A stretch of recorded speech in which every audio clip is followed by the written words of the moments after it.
Tamil Nadu new syllabus class 10 science unit 2 optics பற்றி படிச்சுட்டு இருக்கோம். இப்போ நம்ம லென்ஸ் ஃபார்முலா பற்றி படிக்க போகிறோம். ஸ்பெரிக்கல் மிரர்ஸ்க்கு எப்படி லென்ஸ் ஃபார்முலா இருக்கோ அதே போல் ஸ்பெரிக்கல் லென்சஸ்க்கும் உங்களுக்கு லென்ஸ் ஃபார்முலா இருக்குது. ஸோ இந்த லென்ஸ் ஃபார்முலா என்ன பண்ணுது அப்படின்னா இந்த focal length and then distance of the image, distance of the object, இது மூணுத்துக்கு இடையில உள்ள ரிலேஷனை எஸ்டாப்ளிஷ் பண்ணுறது தான் இந்த லென்ஸ் ஃபார்முலா. ஸோ இப்போது இந்த லென்ஸ் ஃபார்முலாவை இருக்கக்கூடிய யூனா என்ன, வீனா என்ன அப்படின்னு சொல்லி பார்க்க போகிறோம். ஓகே, ஸோ யூனா என்ன அப்படின்னா டிஸ்டன்ஸ் ஆஃப் த ஆப்ஜெக்ட். எங்கேருந்து கேட்டிங்கன்னா இந்த ஆப்டிக்கல் சென்டர்லேருந்து இந்த ஆப்ஜெக்ட் இருக்கக்கூடிய தூரம் எவ்வளோ அப்படின்றது தான் நம்ம என்ன சொல்கிறோம் அப்படின்னா ஆப்ஜெக்ட் டிஸ்டன்ஸ் அல்லது டிஸ்டன்ஸ் ஆஃப் த ஆப்ஜெக்ட்னு சொல்லி சொல்கிறோம். ஸோ இதுதான் யூ. ஸோ அடுத்தது பார்த்தீங்க அப்படின்னா distance of the image v. So இந்த டிஸ்டன்ஸ் ஆஃப் த இமேஜ் வினா என்னன்னு கேட்டிங்க அப்படின்னா இந்த ஆப்டிக்கல் சென்டர்லேருந்து இந்த இமேஜ் எவ்வளோ தூரத்தில் ஃபார்ம் ஆகிருக்கு அப்படின்றது தான் நம்ம என்ன சொல்கிறோம் அப்படின்னா distance of the image v அப்படின்னு சொல்லி சொல்கிறோம். இப்போது எஃப் அப்படின்றது ஒரு focal length of the lens. இந்த லென்ஸு என்னவாக இருக்கலாம் அப்படின்னா அது கான்கேவ் லென்ஸாகவும் இருக்கலாம் ஆஸ் வெல் அஸ் கான்வெக்ஸ் லென்ஸாகவும் இருக்கலாம். இப்போது நாம் எடுத்துக்கக்கூடிய லென்ஸ் என்னவோ அந்த லென்ஸுடைய ஃபோக்கல் லென்த்து தான் இந்த எஃப்.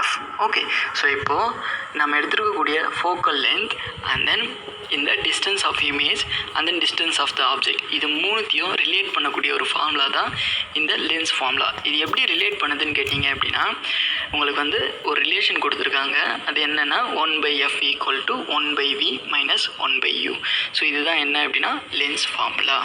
ஸோ இப்போது நாம் என்ன பண்ணோம் அப்படின்னா வந்து நியூமரிக்கல்ஸ் ப்ராப்ளம்ஸை சால்வ் பண்ணுறதுக்காக நாம் சைன் கன்வென்ஷன் அப்படின்றத கற்றுக்கணும்.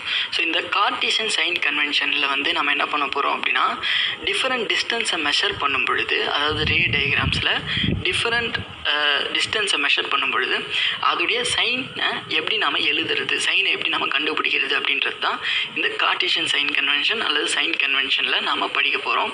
ஸோ முதல்ல பார்த்தீங்க அப்படின்னா நான் ஒரு ஃபஸ்ட்டு பாயிண்ட் என்ன கொடுத்துருக்காங்கன்னா நாம் ஒரு எக்ஸ்பிரிமெண்ட் செய்யும் பொழுது எப்பயுமே நாம் ஒரு ஆப்ஜெக்டை லென்ஸுக்கு லெஃப்ட் ஹேண்ட் சைடில் தான் வைக்கணும். So the object is always placed on the left side of the lens. Okay, so இதுதான் லென்ஸ். இது வந்து கான்கேவ் லென்ஸோ கான்வெக்ஸ் லென்ஸோ ஏதோ ஒரு லென்ஸாக இருந்தாலும் நாம் அந்த லென்ஸுக்கு லெஃப்ட் ஹேண்ட் சைடில் தான் நாம் என்ன பண்ணோம் அப்படின்னா ஆப்ஜெக்டை கொண்டு போய் வைக்கணும். ஸோ அடுத்தது பார்த்தீங்க அப்படின்னா all the distance are measured from the optical centre of the lens. So இதுதான் லென்ஸுடைய ஆப்டிக்கல் சென்டர். ஸோ இந்த ஆப்டிக்கல் சென்டர்லேருந்து தான் நம்ம எல்லா டிஸ்டன்ஸுமே மெஷர் பண்ணுறோம். அதாவது இமேஜ் எங்கே ஃபார்ம் ஆகுது ஆஸ் வெல் அஸ் வந்து ஆப்ஜெக்ட் எங்கே வச்சுருக்கோம், அதாவது u1v சொன்னோம் இல்லையா. ஸோ அந்த டிஸ்டன்ஸில் நம்ம எங்கேருந்து மெஷர் பண்ணோம், இந்த ஆப்டிக்கல் சென்டர்லேருந்து தான் பண்ணோம். ஸோ அதுதான் அவங்க சொல்கிறாங்க all the distance are measured from the optical centre of the lens.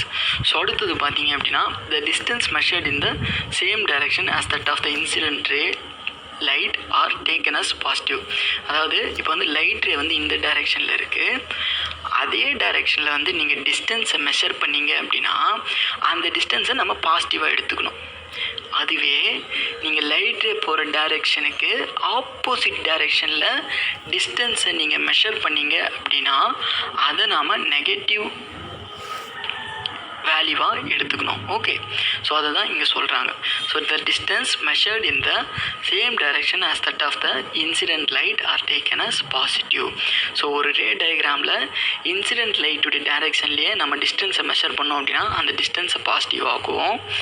அடுத்தது பார்த்தீங்க அப்படின்னா லைட் ரே போகக்கூடிய டைரெக்ஷனுக்கு ஆப்போசிட்டான டைரெக்ஷனில் நம்ம டிஸ்டன்ஸை மெஷர் பண்ணோம் அப்படின்னா அந்த டிஸ்டன்ஸை நெகட்டிவாகவும் எடுத்துக்கணும். The distance measured against the direction of the incident light are taken as negative.